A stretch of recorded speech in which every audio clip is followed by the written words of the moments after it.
Kaythryn Fuller-Seeley.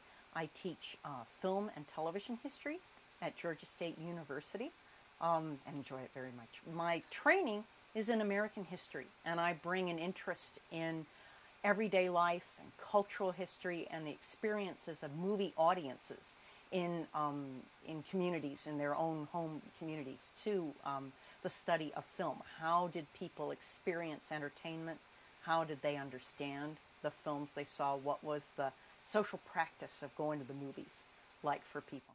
Moviegoing was in full swing in the 1930s. Their movies had been around for 30 years, but the forms of viewing them, the experiences and environments had changed a lot. From in the early years, from seeing an occasional movie while you were at a vaudeville show or in a church basement, to going to see the movies regularly at little Nickelodeon movie theaters. This would be in the early 1910s. Little made-over shoe stores and storefronts where you sat on kitchen chairs and watched a reel or two, 30 minutes worth of very brief films. By about the mid-19 teens, right after about the time of Birth of a Nation or World War I, movie-going had kind of settled down to be what it would be all the way through the 20s and 30s, mostly based on Hollywood feature films, where you'd see all viewers would go probably to see a 90-minute film, but also packaged with a cartoon, a one-reel comedy short, a Charlie Chaplin film or Laurel and Hardy, possibly a newsreel, possibly a little musical program.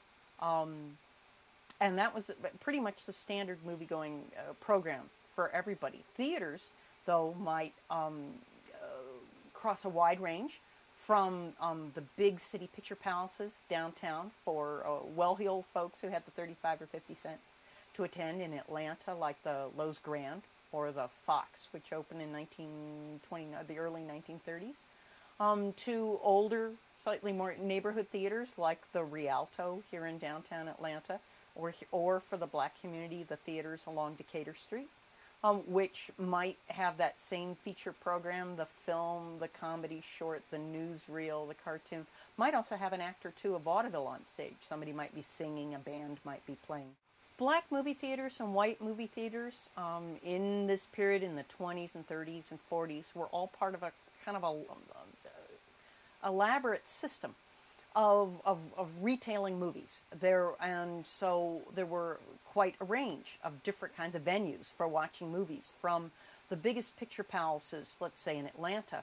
The Loews, I believe, may have been whites only, very elegant. It was an old theater from the 1890s that had been redecorated in Art Deco style sometime in the early 1930s, and so it was a kind of Radio City Music Hall experience to go in there and see it all. The Fox was, it still is, was this sort of Moorish temple, outdoor Turkish garden, whatever kind of crazy experience.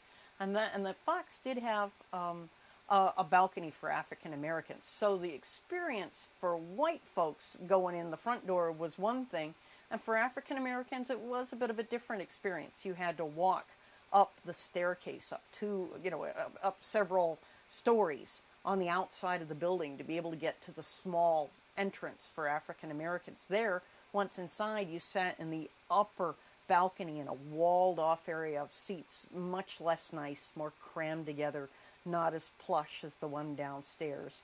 And you were way up in the bird's nest or other kind of names that these balconies for black folks got in theaters across the South. Crow's Nest, Peanut Gallery, whatever nicknames they were given, in theaters that were segregated. Black folks might be seeing the same film as white folks, but they were not in as plush surroundings, and you were, way up.